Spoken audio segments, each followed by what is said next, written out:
को भी खत्म करने की कुदरत रखता है और खुदा आपकी उम्र को भी दराज कर सकता है। मैंने उन्हें हौसला दिया according to Bible and Bible के मुताबिक, इसलिए कि बाइबल हमें यह सिखाती है, बाइबल हमें यह तालीम देती है। आज कुछ वक्त के लिए, और मैं ये भी बता दूं कि वो बुजुर्गी के अयाम में इस वक्त उनकी उम्र जो है वो तकरीबन 83 साल 84 साल के लगभग उनकी उम्र है। देखने में सेहतमंद हैं, चलती फिरती हैं, अपना काम खुद कर सकती हैं, घर के 100 काम करती हैं, लेकिन इस दुनिया से जाना नहीं चाहती। हर कोई चाहता है उम्र की तरह से। कलाम मुकद्दस में से चंद लम्हात एक शख्स और उसकी जिंदगी के बारे में गौर करेंगे। दूसरा सलातीन उसका 20वां बाब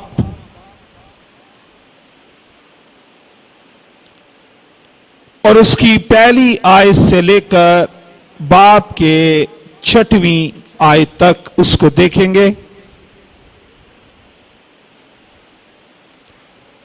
इस हवाला में देखेंगे कि किस तरह से हिजकिय्याह बादशाह है, उसने दुआ की है और उस दुआ के सबब से खुदा ने उसकी जिंदगी के कितने साल, 15 साल खुदा ने उसकी जिंदगी के बढ़ा दिए। पहली आयत से 20वां बाब और उसकी पहली आयत, सफा नंबर पुराना एतनामा के अंदर 385, जो पुराना एडिशन है बाइबल का, पुराने एडिशन में, नए में नहीं, पुराने एडिशन का पेज नंबर 385 है। जो नया एडिशन बाद में है, प्रिंट आउट किया गया, उसमें कुछ ज्यादा होगा, 400 से ऊपर होगा वो। उन्हीं दिनों में हिजकिय्याह ऐसा बीमार पड़ा कि मरने के करीब हो गया।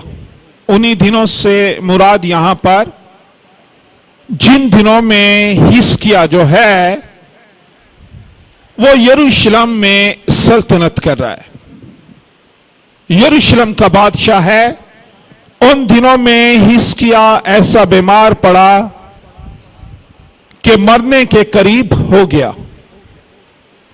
तब यशायाह नबी आमोस के बेटे ने उसके पास आकर उससे कहा, खुदावंद यूं फरमाता है कि तू अपने घर का इंतजाम कर दे, क्योंकि तू मर जाएगा और बचने का नहीं। तब उसने अपना मुंह दीवार की तरफ करके खुदावंद से यह दुआ की कि ए खुदावंद, मैं तेरी मिन्नत करता हूं कि याद फरमा कि मैं तेरे हजूर सच्चाई और पूरे दिल से चलता रहा हूं और जो तेरी नजर में भला है वही किया है। और हिजकिय्याह जार जार रोया और ऐसा हुआ कि यशायाह निकलकर शहर के बीच के हिस्सा तक पहुंचा भी ना था कि खुदावंद का कलाम उस पर नाजिल हुआ कि लौट और मेरी कौम के पेशवा हिजकिय्याह से कह कि खुदावंद तेरे बाप दाऊद का खुदा यूं फरमाता है कि मैंने तेरी दुआ सुनी और मैंने तेरे आंसू देखे। देख, तुझे शिफा दूंगा और तीसरे दिन तू खुदावंद के घर में जाएगा और मैं तेरी उम्र 15 बरस और बढ़ा दूंगा और मैं तुझको और इस शहर को शाह असूर के हाथों से बचा लूंगा। खुदावंद इस कलाम के वसीला से हम सबको बरकत दे, आमीन। खुदावंद का बंदा यशाया, इसका ताल्लुक किसी गैर कौम के साथ नहीं है, बल्कि इसका ताल्लुक जो है वो बनी इस्राइल कौम से है। और हिजकिय्याह बादशाह यरूशलेम पर सल्तनत करता है। 25 साल की उम्र में इसको बादशाही मिल गई और 29 साल तक ये यरूशलेम पर हुकूमत करता रहा। अभी इसकी हुकूमत के इख्तिताम पूरे नहीं हुए कि इसकी जिंदगी के अंदर एक बीमारी आ गई है। अब बीमारी का इलाज तो ये करवा रहा होगा, लेकिन पेशतर इसके कि इसका कुछ इलाज कामिल तौर पर हो जाता, पता चल जाता कि होगा कि नहीं होगा। एक पैगाम इसके पास पहुंच गया है और वो पैगाम जो है मौत का पैगाम है। और मौत एक ऐसा लफ्ज है जिसे कोई भी शख्स पसंद नहीं करता। मौत को ना तो सुनना चाहता है और ना इसके बारे में बहुत ज्यादा इसके बारे में जानना चाहता है, घबरा जाता है। इसको पैगाम मौत का मिला है हिजकिय्याह बादशाह को, और ये जो पैगाम मिला है ये किसी आम शख्स ने इस तक नहीं पहुंचाया। ये पैगाम जो मौत का पैगाम इसके पास आया है, ना तो किसी डॉक्टर ने, ना तबीब ने, और ना किसी शख्स ने जो इलाज करने वाले हैं उन्होंने इसे पैगाम भेजा है कि तू मर जाएगा। ऐसा कुछ नहीं। इसके पास जो पैगाम लेकर आया है वो खुदा का नबी, जिसका शुमार बाइबल के अंदर बड़े अंबिया कराम के नामों के साथ इसका शुमार किया जाता है। यह आम शख्स नहीं है। यशाया नबी, इसका शुमार बाइबल बढ़िया अंबिया कराम के अंदर इसका करता है। और यशाया नबी को कदूसियत का नबी बाइबल ये बताती है कि वो कदूसियत का नबी है। यशाया के माने यहूदा नजात के हैं। ये आम शख्स इसके पास मौत का पैगाम लेकर नहीं गया। और ये यशाया नबी जो है, बाइबल बताती है, यशाया का सहीफा पढ़ने से मालूम होता है कि 4 बादशाहों के अदवार के अंदर इसने रोया देखी है, नबूवतें की हैं। और ये किसी भी बादशाह के सामने ना तो कभी झुका है और ना ही कभी किसी बादशाह के सामने ये डरा है। गालिबन ये चौथा बादशाह हिजकिय्याह जो उसके दौर के अंदर इसके पास है। खुदा के पैगाम को लेकर जब हिजकिय्याह के पास जाता है, और ये पैगाम जो है फिर भेजने वाला जो है ये भी कोई आम शख्स नहीं है। कोई आम शख्स का पैगाम आए ना कि भेजे तुझे मार दिया जाएगा, तो किसी 2 शख्स को लेकर उसके पास जा सकते हैं और उसे समझा सकते हैं कि इसे ना मारा जाए। लेकिन ये जो पैगाम आया है, मौत का पैगाम आया है, ये खुदावंद ने भेजा है। खुदा ये फरमाता है कि हिजकिय्याह बादशाह, तू अपने घर का इंतजाम कर ले, इसलिए कि अब तू मर जाएगा और बचने का नहीं है। यह पैगाम खुदा ने भेजा है। जिसका मतलब यह है कि मौत यकीनी है। जब पैगाम मिल गया तो बाइबल यह बताती है कि उसने अपना मुंह दीवार की तरफ कर लिया, हिजकिय्याह बादशाह ने, और खुदावंद के हुजूर में उसने दुआ की है। और दुआ जो की है वो एक मुनाजात की सूरत में उसने दुआ की है कि ऐ खुदा, मैं तेरी मिन्नत करता हूं कि मैं तो तेरी हजूरी में हमेशा सच्चाई के साथ चलता रहा हूं। अब दुआ कर रहा है और खुदा को कुछ याद दिला रहा है कि खुदावंद, मैं तेरी हजूरी में सच्चाई और पूरे दिल के साथ चलता रहा हूं, और मैंने जिंदगी के अंदर कोई भी ऐसा बेजा काम नहीं किया जो तेरे खिलाफ हो, जो तेरे कलाम के खिलाफ हो, जो तेरे कलाम की सच्चाइयों के खिलाफ हो। खुदा, मैंने कोई भी ऐसा काम नहीं किया जो तेरे अगेंस्ट हो। दुआ तो है, लेकिन खुदा को यह कुछ याद दिला रहा है। सोच रहा है कि मैं तो खुदावंद के साथ वफादारी के साथ चलता रहा हूं, मैं तो सारे वो काम अपनी हुकूमत के अंदर, अपनी सल्तनत के अंदर, वो सारे काम जो खुदावंद को पसंद है, मैंने तो हमेशा उसी के मुताबिक अपनी जिंदगी बसर की है। शायद हम भी कई बार इस तरह सोचते, जब हम पे कोई मुसीबत आती है, कोई बीमारी आती है, कुछ दुख आता है, तो हम भी दुआ तो करते हैं, खुदावंद की हजूरी में झुकते हैं, लेकिन फिर याद करने लगते हैं उन बातों को। खुदावंद, मैं तो हर तेरी इबादत करती हूं। खुदावंद, मैं तो हर इतवार को जाकर तेरे घर में जाकर तेरी इबादत करता हूं। खुदावंद, मैंने तो गुजरे दिनों के अंदर कितने सारे रोजे रखे हैं। मैं तो खुदावंद हर रोज सुबह उठकर तेरे कलाम पर मैं अमल करता हूं। मैं हर सुबह उठकर तेरे कलाम को पढ़ती हूं। मैं तो कभी भी किसी के साथ नाइंसाफी नहीं की है। मैंने कभी भी किसी के साथ झगड़ा नहीं किया है।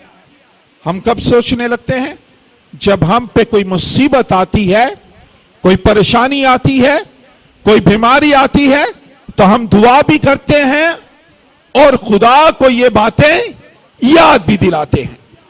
हिजकिय्याह बादशाह भी इसी तरह कर रहा, दुआ तो कर रहा है, जार जार, बाइबल ये बताती है कि वो जार जार रो रहा है और खुदावंद को याद दिला रहा है। लेकिन याद रखें मेरे असीसों, हमें अगर हम इन बातों को याद ना भी दिलाएं, तो हमारे खुदा को हमेशा ये सारी बातें उसे याद रहती है। याद दिलाने की जरूरत नहीं है, लेकिन बीइंग अ इंसान, बीइंग अ ह्यूमन हमारी नेचर है, इसलिए हम खुदा को याद दिलाते हैं। हिजकिय्याह बादशाह ने भी ऐसा ही किया और सार सार रोने लगा और खुदावंद को याद दिलाने लगा। अभी यशायाह नबी शहर के बीच में है, जिस जगह से वो चला था, यशायाह नबी उस जगह पर अभी पहुंचा नहीं है कि खुदा दोबारा यशायाह नबी से हम कलाम हुआ और उसने कहा कि जा, वापस जा, और हिजकिय्याह बादशाह को यह बता दे कि मैंने तेरी जिंदगी के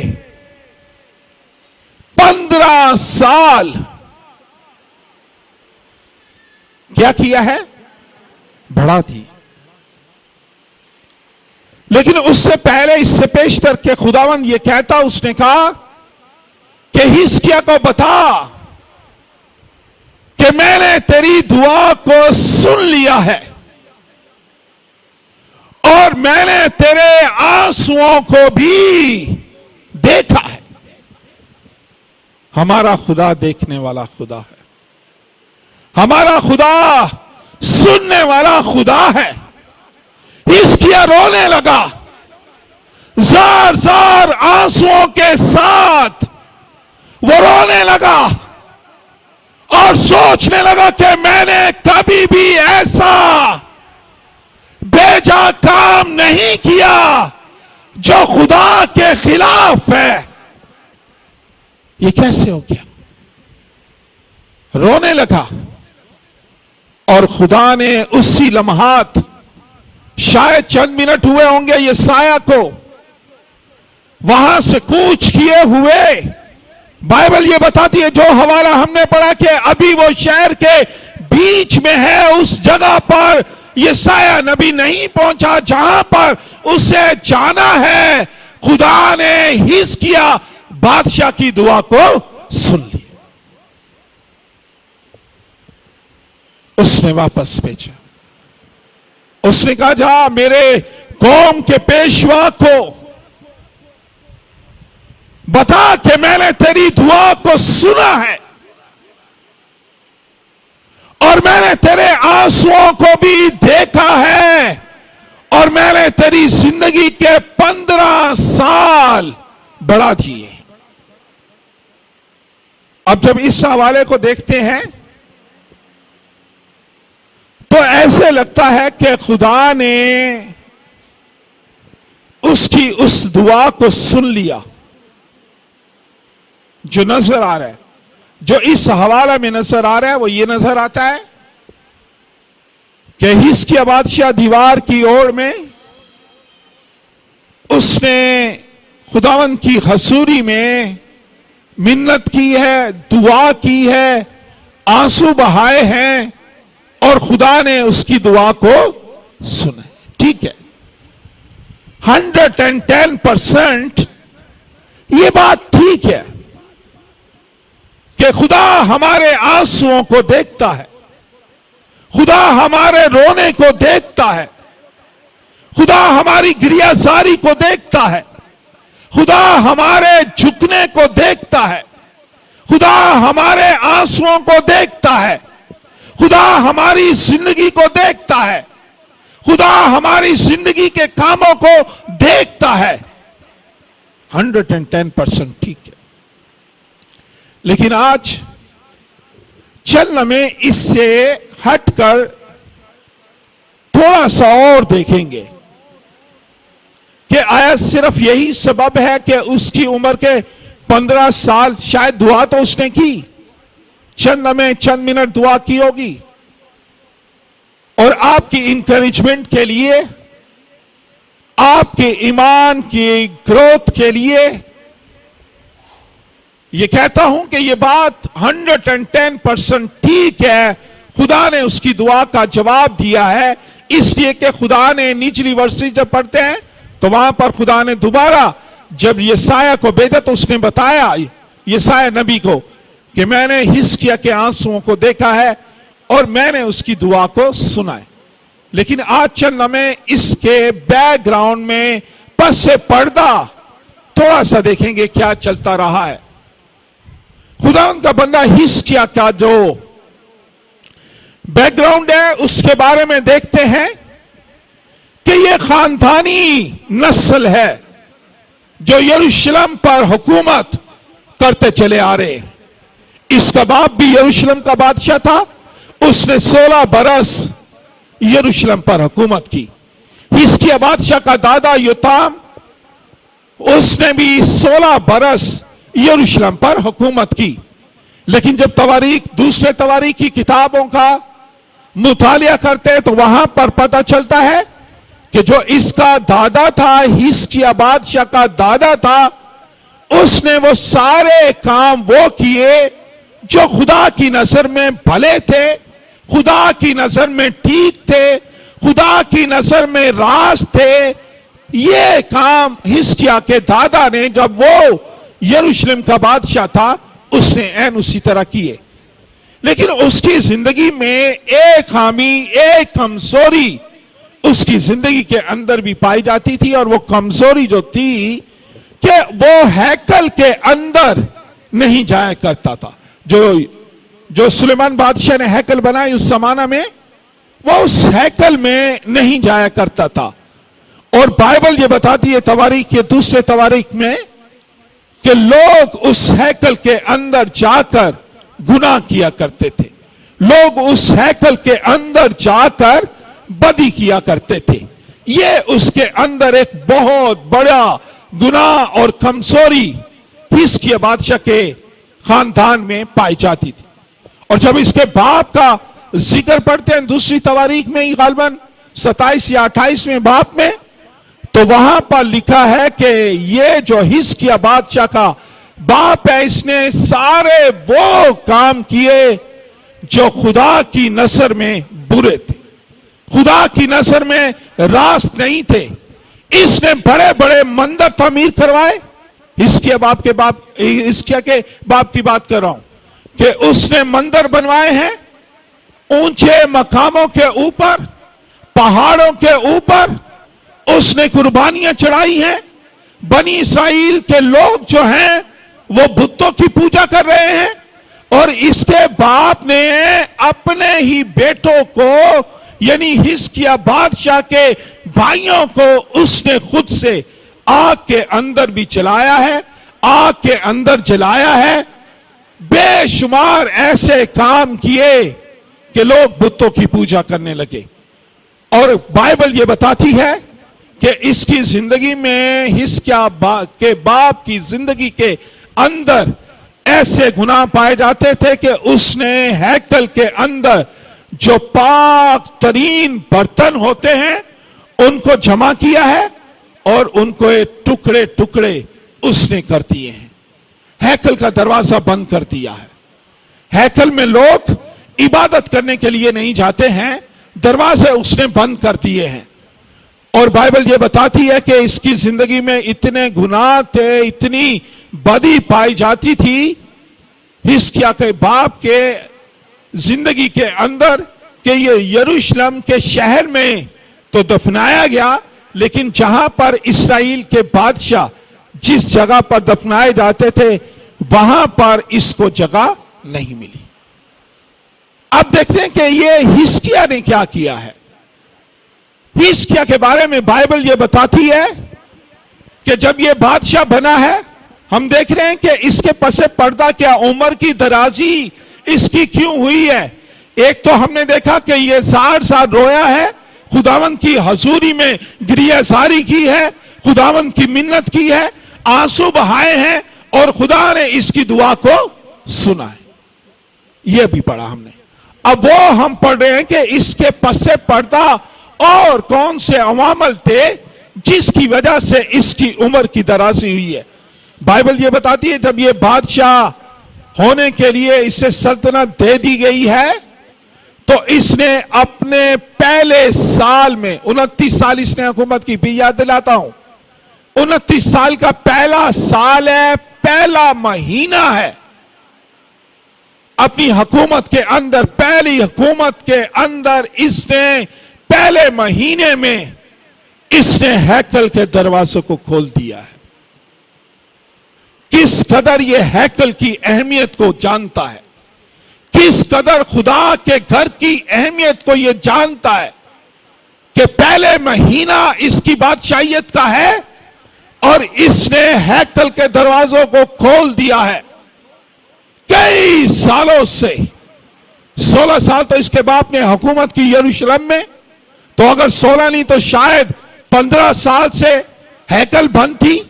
इसने आते ही पहला काम यह किया कि इसने हैकल के दरवाजों को खोला है। उम्र की दराजी, 15 साल इसकी जिंदगी में बढ़े हैं तो ऐसे ही नहीं बढ़ गए, पहले साल में ही आकर इसने हैकल के दरवाजों को खोला है और इसने लावियों को, कायनों को इसने बुलाया है और एक जगह पर जमा करके कहा है कि अपने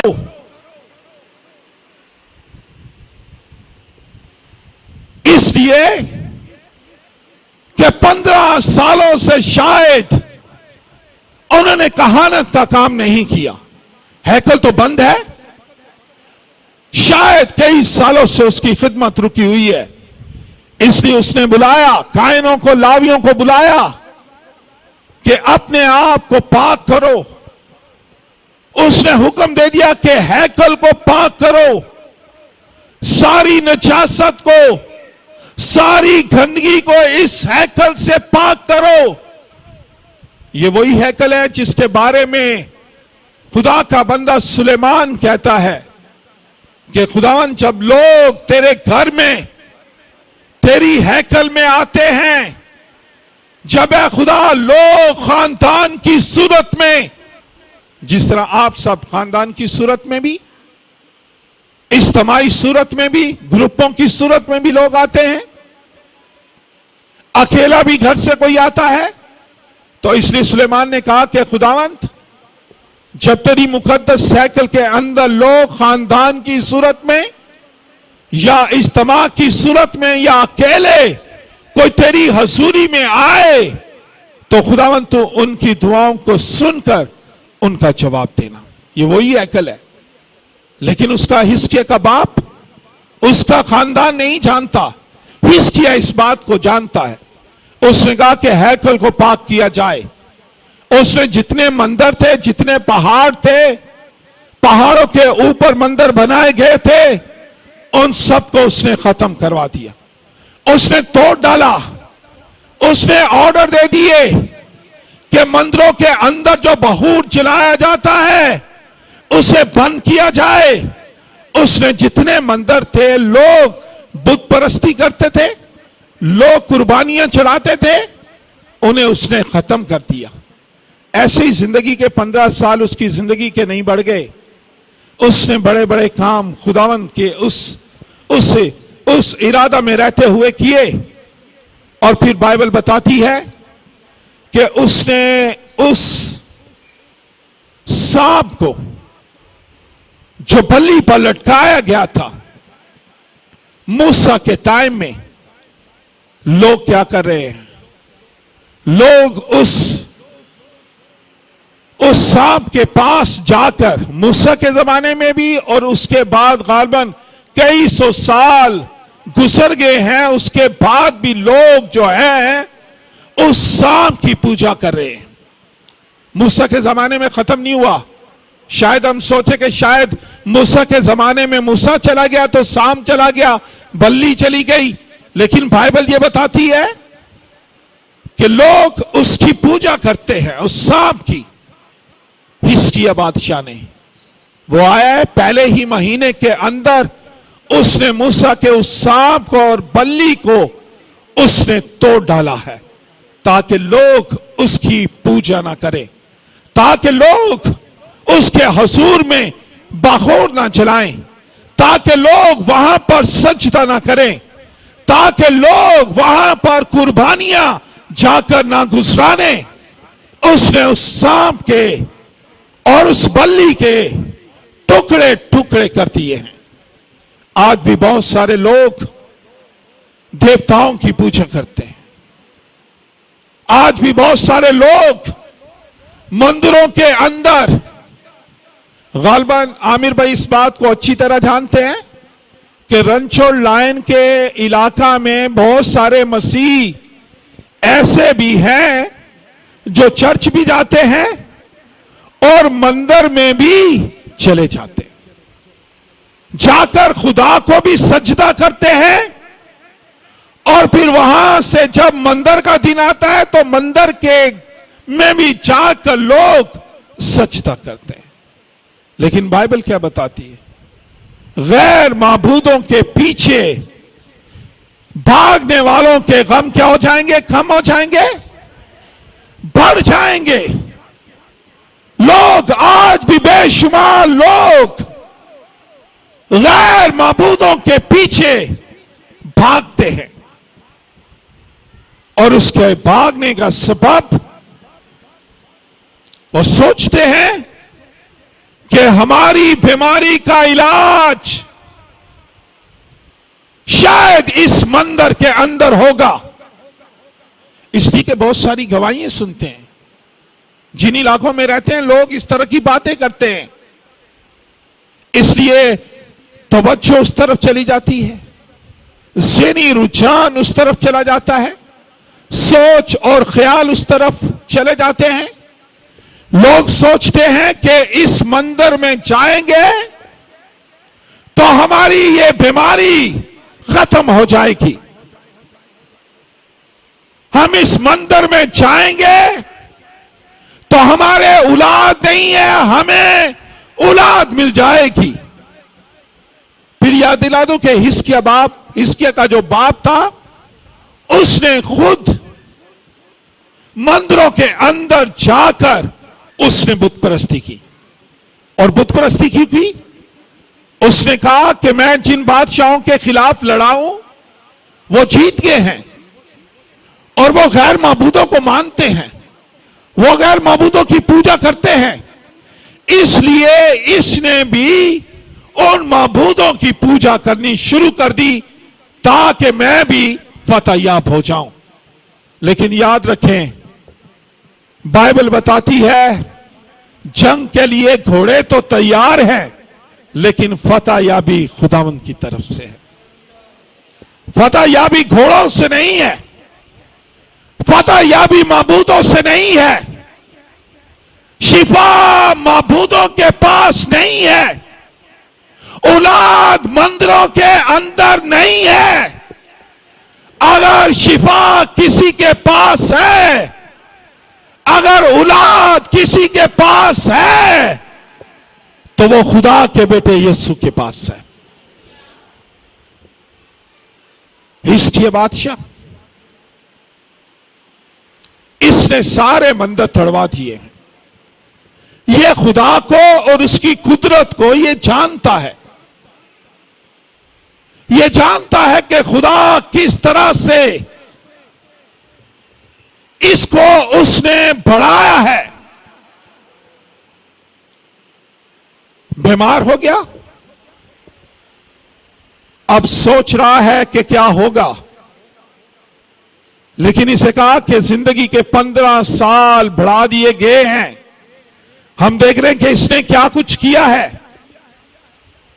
इसने दोबारा हैकल के दरवाजों को खोलकर दोबारा उसकी खुदा की, जिंदा खुदा की लोग प्रस्तिश करने लगे हैं। 15 साल बढ़े और इसके पीछे कई रास्ती के काम, कई फर्माबरदारी के काम उसने किए हैं। उसने अपने बाप दादा की परवाह नहीं की, अपने बाप दादा के नक्शे कदम पर नहीं चला, अपने बाप दादा की इज्जत या रुतबे को उसने नहीं देखा। कई बार हम लोग जो बाप दादा जिस डगर पर चल रहे होते हैं, हमारी जिंदगियां भी उसी डगर में चलने लगती हैं, हम भी उसी डगर में अपनी जिंदगी बसर करते हैं। बहुत साल पहले मेरी ताई उस वक्त हयात थी, तो मैंने उन्हें कहा कि ताई जी, 80 साल से ज्यादा उम्र खुदा ने उन्हें दी। मैंने उन्हें कहा, ताई जी आप बपतिस्मा ले लें, खुदावंद की रास्तबाजी को पूरा करें। यीशु मसीह ने भी बपतिस्मा लिया जबकि उसको कोई जरूरत नहीं थी। कभी कभी मैं उन्हें बताता, तालीम देता, लेकिन वो एक बात कहती, वारिस कुछ भी हो जाए, जो मेरे बाप दादा की मिशन है उसे मैं कभी भी नहीं छोड़ूंगी। अब जो बाप दादा जिस चर्च में जाते थे उधर ही जाऊंगी, इस चर्च में आकर बपतिस्मा लेकर बाप दादा की उस मिशन को नहीं छोड़ सकती। सोचते हैं जिस डगर में बाप दादा चल रहे थे वही ठीक है, जिंदगी बदलना नहीं चाहते। लेकिन हिजकिय्याह बादशाह में ऐसी बात नहीं थी।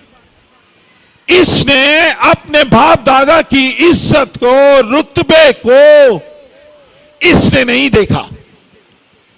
यह जानता है कि शिफा देने वाला खुदा जिंदा है और मैं जिसकी हजूरी में झुकता हूं वो मुझे शिफा देने की कुदरत रखता है। यह बात जानता है। इस मौके पर एक गवाही याद आती है और आपको मालूम है कि इसे क्या बीमारी थी यशायाह नबी को? किसी के नॉलेज में? फोड़ा था उसे। शुक्रिया भाई नदीम। जब यशायाह नबी का सहीफा पढ़ते हैं 38वां बाब उसकी 21वीं आयत, तो वहां पर लिखा है कि इसे एक फोड़ा था। अब बच्चों को इस मौसम के अंदर, ये जो छोटे बच्चे हैं, कई फिंसियां और फोड़े निकल आते हैं। कुछ बच्चों के पूरे सर और कुछ के खूबसूरत चेहरे भी उन फिंसियों फोड़ों से भर जाते हैं। अब क्या होता है, चंद इंजेक्शन लगते हैं, चंद मेडिसिन लेते हैं, वो बच्चे ठीक हो जाते हैं। अब यशायाह नबी को जिसके बारे में लिखा है कि एक ऐसी बीमारी है जिसमें ये पड़ गया और मरने को है, इसका मतलब है कि इसको कोई आम फिंसी या फोड़ा नहीं है। अगर आम फिंसी फोड़ा होता तो उसकी ट्रीटमेंट थी, इलाज उस जमाने में भी था, आज भी है। लेकिन इसको जो बीमारी फोड़े की सूरत में है, मुझे ऐसा लगता है, बाइबल में तो वो लफ्ज नहीं इस्तेमाल किया गया, लेकिन मुझे ऐसा लगता है कि इसको कैंसर हो गया है जिसका इलाज आज भी नहीं है। इसको कैंसर हो गया है और उस कैंसर से खुदा ने इसे शिफा बख्शी। इस मौके पर मुझे एक गवाही याद आती है।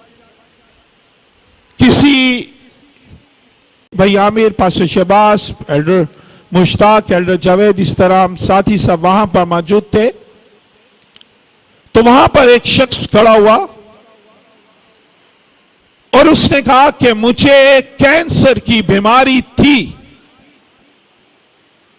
सब लोगों की तवज्जो उस तरफ हो गई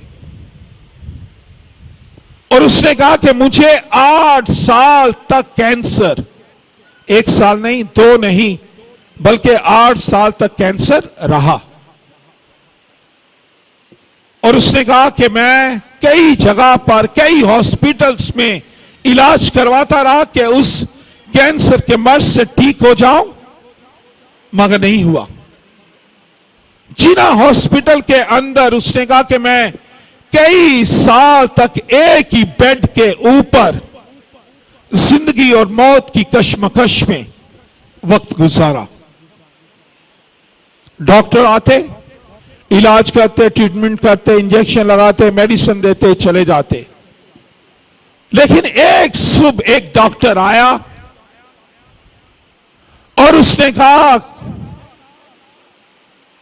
कि तेरी बीमारी का हमारे पास कोई इलाज नहीं है। हिस्किया के पास भी एक आया। हिस्किया के पास जो आया वो खुदा का ममसू है। हिस्किया के पास जो आया वो खुदा का सुरमा है। हिस्किया के पास जो आया वो खुदा का एक बड़ा नबी है। उसको जिसने भेजा, उसको खुदा ने भेजा और जिसने फरमाया कि आसमान और जमीन तो टल जाएंगे लेकिन मेरे मुंह की बातें हरगिज ना टलेंगी, उसके पास यशायाह नबी आया। इसके पास एक डॉक्टर आया है और इसने इसे मौत की खबर सुनाई है कि तेरा कोई भी इलाज नहीं हो सकता। उसको तो कोई टाल नहीं सकता, इसलिए कि खुदा ने उसे भेजा है। लेकिन जिस डॉक्टर जो अपनी रिपोर्ट्स पर सारा दारोमदार करता है, जो अपनी रिपोर्ट से बीमारियों की तफ्तीश करता है, जो अपने मेडिकल टेस्ट से इन्वेस्टिगेशन करता है, उन सारी रिपोर्ट्स को जिंदगी में बदल देने की कुदरत यीशु के पास है। इसके पास डॉक्टर आया, कहने लगा कि तू मर जाएगा, तेरा इलाज मेरे पास नहीं है, चला चल। रोने लगा। मौत की खबर बड़ी बड़ी सख्त होती है। इंसान खड़ा खड़ा टूट जाता है, शायद गिरता तो नहीं है, चीजें टूटती हैं, गिर जाती हैं, लेकिन शायद इंसान टूटता है तो उस तरह तो नहीं गिरता, लेकिन अंदर ही अंदर गिर जाता है। चलने की शक्कत नहीं रहती। अगर बैठा है तो उसे बैठना भी, बैठा है तो उसे उठना महाल लगता है, और अगर खड़ा हो तो उसके लिए चलना मुश्किल हो जाता है। लेटा हुआ था, डॉक्टर ने बता दिया कुछ नहीं हो सकता, उठ नहीं सकता। डॉक्टर ने सहारा दिया, उठा दिया, हिम्मत की। इसने रो रहा है ये शख्स, घर वालों का इंतजार नहीं किया, सामान छोटी सी पोटरी में बांधा और हॉस्पिटल से निकल आया। चलते चलते उस शख्स की बात बता रहा हूं, वो ये कहता है, डॉक्टर ने कह दिया कि 3-4 दिन तक तो जिंदा रहेगा और उसके बाद तेरी जिंदगी खत्म हो जाएगी। घर पे आया और सोचने लगा, खुदावंत सार सार रो रहा है, इसके आजाद सार रोया, ये शख्स भी रो रहा है। कहने लगा, खुदावंत तू सब कुछ कर सकता है। यीशु, तूने 4 दिन के मुर्दा लाजर को तूने जिंदा किया है। अब बाइबल की बातें इसको याद आ रही हैं, हिस्किया को याद आ रहा था जो कुछ इसने किया। इसको बाइबल की बातें, यीशु मसीह के मौसात, उसकी कुदरत, उसका जलाल, इसे याद आ रहा है। कहने लगा, यीशु तूने 4 दिन के मुर्दा लाजर को जिंदा किया, लेकिन मैं तो जिंदा हूं, अभी मैं जिंदा हूं, और डॉक्टर ने कहा है कि 3-4 दिन तेरी जिंदगी के बाकी हैं। तू मुझे भी जिंदगी के अयाम, तू मेरी जिंदगी के साल भी बढ़ा सकता है। इसने दुआ की, और दुआ करने के बाद इसने अपने घर वालों से कहा कि मुझे किसी खादम के पास ले जाओ, वो दुआ करेगा तो मैं ठीक हो जाऊंगा। इसके घर वाले एक खादम के पास ले गए और उसने इसकी जिंदगी के लिए दुआ की। घर आ गए। ऐसा वक्त बड़ा कठिन होता है। सर में दर्द होना, डॉक्टर बोले कि आपको इंजेक्शन लगा दिया है, घर जाते जाते आप ठीक हो जाएंगे। हम सोच रहे हैं 2 नंबर गली से चले, 6 तक आना है, सोच रहे हैं कम होनी चाहिए, कम होनी चाहिए, कम नहीं हुई। घर पे आ गए हैं, सोच रहे हैं सर में दर्द, डॉक्टर ने बोला था कम हो जाएगी, खत्म हो जाएगी घर जाते जाते, अभी खत्म नहीं हुई। वक्त गुजारना मुश्किल लगता है, सिर्फ सर में दर्द है। इसके हिस्ट्री के सर में दर्द नहीं था। जिस भाई की बात बता रहे हैं, इसके सर में दर्द नहीं है। कैंसर जैसा मर्ज इसकी जिंदगी के अंदर है। 4 दिन डॉक्टर ने बताया, पहला दिन शुरू हो गया। सोच रहा क्या होगा, आज का दिन खत्म होने को है, 3 दिन बाकी रह गए हैं। मैंने दुआ करवाई है, खुदा सब कुछ कर सकता है, खुदा सब कुछ करने की कुदरत रखता है। यीशु मेरी जिंदगी में काम करेगा। यीशु ने 4 दिन के मुर्दा को जिंदा किया है। मेरी जिंदगी के अंदर अभी तक सांसें बाकी हैं। इब्लीस उधर से कह रहा है 3 दिन जिंदगी के बाकी हैं, 3 दिन के बाद मौत वाक़या हो जाएगी, सारे टेस्ट तो आ चुके हैं, कई सालों तक तेरे अंदर बीमारी मौजूद है, कई तरह की मेडिसिन तू खा चुका है, मौत यकीनी है। यह इब्लीस उसके दिल में डाल रहा है। पहला दिन चला गया, शायद दूसरा दिन इससे भी ज्यादा कठिन, तीसरा दिन इससे भी ज्यादा कठिन, चौथा दिन इब्लीस उसमें को बोल रहा है आज आखिरी दिन है, जिंदगी के तमाम अयाम तेरी जिंदगी के खत्म हो गए हैं, अब तेरे दिन पूरे हो गए, अब तू इस दुनिया से चला जाएगा। लेकिन उस तरह वो सोचता है मुझे तो खुदा ने कहा था तू दुआ करवाएगा, ममसूक के पास जाएगा, खादम के पास जाएगा, तेरे ऊपर वो दुआ करेगा तो तू ठीक हो जाएगा। अब इब्लीस उधर और खुदा की आवाज उधर, कितना मुश्किल होगा। सर में दर्द है, घर पे आ गए हैं, दर्द सही नहीं हो रही, सोच रहे हैं डॉक्टर ने तो कहा था कि ठीक हो जाएंगे, लेकिन अभी तक ठीक नहीं हुआ। कितना मुश्किल लगता है चंद मिनट भी गुजारना। लेकिन 4 दिन इसकी जिंदगी के, चौथा दिन भी इसकी जिंदगी में आया और चौथा दिन भी चला गया। अब इसके अंदर ईमान और पुख्ता हो रहा है, सोचने लगा 4 दिन खत्म हो गए हैं, यीशु ने मेरी जिंदगी में काम कर दिया है, यीशु ने मेरी जिंदगी में मौसा कर दिया है, यीशु ने मेरी जिंदगी के अयाम उसने बढ़ा दिए हैं। इसकी सोच बदल गई, इसके ख्याल बदल गए। अब इसने कहा कि मैं 2-4 दिन और इंतजार करता हूं। यह उस आदमी की बात बता रहा हूं जिसने हमें उस दुआया मीटिंग में ये बातें बताई थी। कुछ दिनों के बाद ये दोबारा रिपोर्ट करवाने के लिए जिना हॉस्पिटल में गया, क्योंकि उधर ही से इसको संदेशा मौत का मिला था। उसी हॉस्पिटल के अंदर अपनी नई रिपोर्ट देखकर लेकर उसी डॉक्टर के पास जिसने इसे मौत का पैगाम दिया था, उसी रिपोर्ट को लेकर उस डॉक्टर के पास गया और उस डॉक्टर ने उस रिपोर्ट को देखकर हैरान हो गया और यकीन ना किया कि ये रिपोर्ट इसी की है। लेकिन उसने कहा कि मेरी जिंदगी से सारा कैंसर खत्म हो गया है, इसलिए कि यीशु ने मेरे लिए अपना कीमती खून बहाया है। इसकी जिंदगी के अयाम बढ़ गए।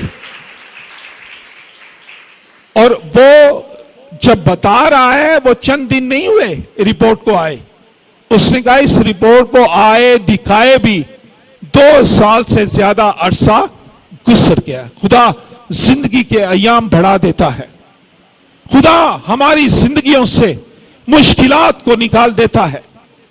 लेकिन मुझे और आपको देखना है, हिजकिया 4 साल रोया और उसने खुदा की हजूरी में अपने उन सारे कामों को उसने खुदा को याद दिलाए जो उसने किए, और उसने सारे जिंदगी वो काम किए जो खुदा के अहन मुताबिक थे, जो उसके बाप दादा दाऊद ने किए थे, उसने वो काम किए। बाइबल उसको हिजकिया बादशाह को अक्स या युताम का बेटा नहीं कहते, उसका बाप दादा नहीं कहते, बल्कि दाऊद को उसका बाप कहते हैं, क्योंकि हिजकिया बादशाह ने अपने बाप दाऊद की तरह वो सारे काम किए जो खुदा को पसंद थे। उसकी जिंदगी के 15 साल बढ़ गए, लेकिन इसलिए कि वो खुदावंद के साथ चलता रहा। मुझे और आपको देखने की जरूरत है, वही खुदा जो बीमारियों को दूर करने की कुदरत रखता है, वही खुदा हमारी जिंदगियों के अंदर जब मौत आने को होती है तो हमें मौत से निकालकर वो जिंदगी में दाखिल कर देता है। सिर्फ खुदा शिफाई नहीं देता, बल्कि खुदा हमारे हर तरह के बोझ को वो उठा लेता है। वक्त मुझे और आपको, उसने सांप को, बल्ली को चकनाचूर कर दिया।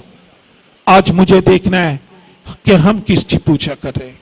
बाइबल तो ये बताती है कि ईमान के बानी इस्राएल कौम सांपों की पूजा करती थी, उसने उसको तोड़ दिया। मुझे और आपको अपनी जिंदगी की में देखना है कि हमारी जिंदगी के अंदर कौन से मंदिर हैं, हमारी जिंदगी के अंदर कौन सी ऐसी कुर्बान गायें हैं जिन्होंने हमारी शिफा को रोका है, जिन्होंने हमारी बरकत को रोका है, जिन्होंने हमारे अंदर बीमारियों को लेकर आए हैं।